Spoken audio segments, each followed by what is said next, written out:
Menjelajah kota Bogor seakan tak pernah ada habisnya. Kota hujan ini menawarkan banyak pilihan, mulai dari wisata alam, edukasi, hingga kuliner. Destinasi yang jadi pilihan kali ini adalah Gunung Kapur Ciampea atau banyak disebut dengan Gunung Kapur Cibodas. Sohor sebagai tempat wisata, destinasi ini sebenarnya lebih tepat jika disebut sebagai bukit karena berstruktur batuan kapur dan memiliki ketinggian 385 meter di bawah permukaan laut. Bahkan waktu yang dibutuhkan dari kaki gunung untuk sampai ke puncak hanya berkisar 20 menit.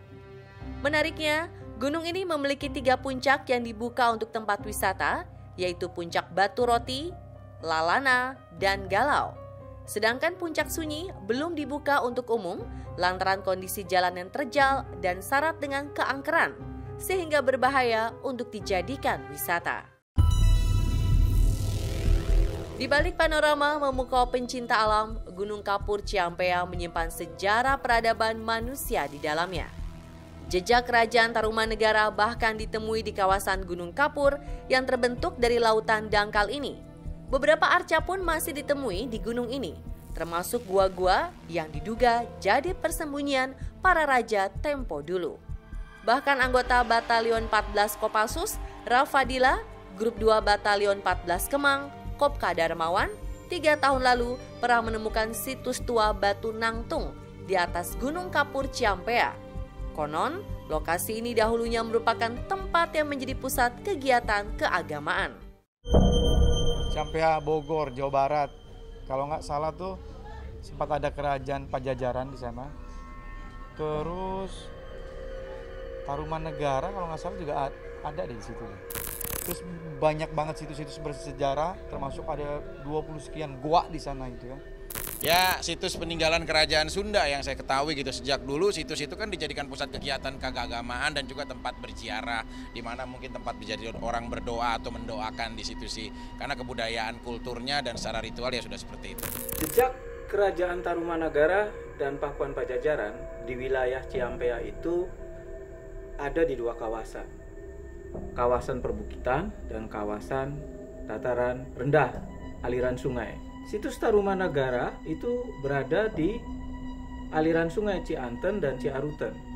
Di situ ditemukan prasasti Ciaruten yang sudah dipindah ke bagian atas aliran sungai, prasasti kebun kopi yang mempunyai pahatan bentuk telapak kaki gajah, dan di pertemuan sungai Cianten dan Ciaruten terdapat prasasti Muara Cianten yang bisa disebut sebagai pahatan ikal-ikal di permukaan batu. Tidak bisa disebut sebagai prasasti ya, karena belum bisa dibaca. Sebagai situs bersejarah, Gunung Kapur Ciampea kerap dikaitkan dengan Gunung Salak. Mitosnya, dahulu masyarakat sering melihat kemunculan kereta kencana milik kerajaan melintas dari Gunung Kapur Ciampea menuju Gunung Salak. Benarkah demikian? Mitosnya itu mungkin orang-orang yang matanya mungkin kebuka indera keenamnya, karena ini gunung sini Cempa ini masih berhubungan dengan Gunung Salak, makanya berhadap-hadapan ini juga. Karena yang saya tahu waktu itu pun sempat geger ada kereta kencana dari sini ke Gunung Salak gitu. Kalau untuk yang saya lihat bukan berarti kereta kencana yang melintas ke Gunung Ciampea Bogor, tetapi cahaya dari Gunung Salak yang suka berpindah-pindah ke Gunung Ciampea Bogor. Jadi ada waktunya, pada 1 tahun itu ada waktunya 3 kali ya, 3 kali dalam setahun ada cahaya yang memang suka muncul atau keluar dari puncak Gunung Salak berpindah ke Gunung Ciampea Bogor. Dan itu waktunya bisa dibilang dari dulu sampai sekarang setahun 3 kali itu rutin. Jadi banyak sekali orang yang melihat cahaya tersebut dari puncak Gunung Salak berpindah ke Gunung Ciampea Bogor. Tetapi orang-orang banyak mengada-ngada pembicaraan. Jadi setiap apa yang terlihat selalu dikaitkan dengan gaib. Kalau untuk dengan kereta kencana Pajajaran berpindah ke Gunung Ciampea Bogor, kalau menurut saya sih itu mitos.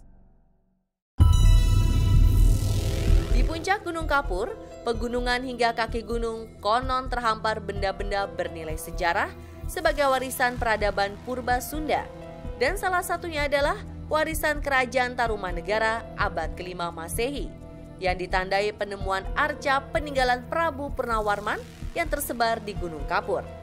Menariknya, sejak 42 tahun lalu, satu persatu arca dan prasasti kerajaan Purnawarman banyak ditemukan oleh warga sekitar. Konon, patung yang ditemukan tersebut merupakan wujud peringatan atau pesan bahwa di Gunung Kapur Ciampea ini pernah ditempati atau dihuni kelompok masyarakat Pajajaran. Menurut data dari beberapa komunitas yang pernah meneliti, terdapat lebih dari 20 arca yang tersebar di area gunung tersebut. Namun arca itu sebagian sudah rusak, hilang, dan sebagian dibawa ke Museum Pasir Angin. Itu kalau kerajaan-kerajaan yang pernah berdiri di Indonesia ya, biasanya kan peninggalannya berupa prasasti, bisa candi, bisa arca gitu kan.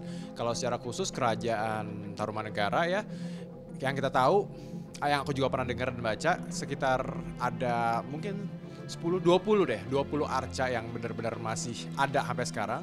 Dan ya sayangnya nggak semua dari 20 itu bisa diselamatkan dan dijaga benar-benar gitu lah. Mungkin karena alam atau mungkin ketidaksengajaan gitu ya kan. Karena terlalu lama juga termakan usia ya kan. Ya, di Bukit Kapur Ciampea ditemukan beberapa arca ya. Saya sendiri melihatnya ada sekitar 5 ya, tetapi yang lainnya belum saya lihat. Nah itu agak sukar diidentifikasi karena bagian kepalanya sudah tidak ada, begitu ya. Nah, kita untuk mengidentifikasi arca-arca dan nama-namanya biasanya akan lebih bisa melihatnya dari bagian kepala. Di situ ada ciri-ciri arcanya, gitu ya. Tetapi kalau melihat badannya ya, sikap duduknya hanya bisa diidentifikasi itu dari periode atau corak Hindu ya, seperti itu. Di balik sejarah dan penemuan berbagai arca, Gunung Kapur Ciampea juga memiliki keistimewaan karena gunung ini dikelilingi oleh sekitar 25 gua yang terdapat sumber air bawah tanah di dalamnya. Konon, gua-gua tersebut merupakan tempat persemedian raja-raja terdahulu.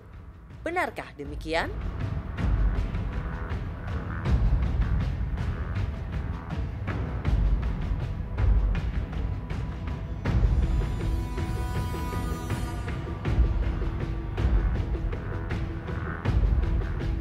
Ya gua itu mungkin dulu-dulunya sebenarnya bukannya ini ya, gua itu karena perubahan alam, mungkin kena air, kena apa.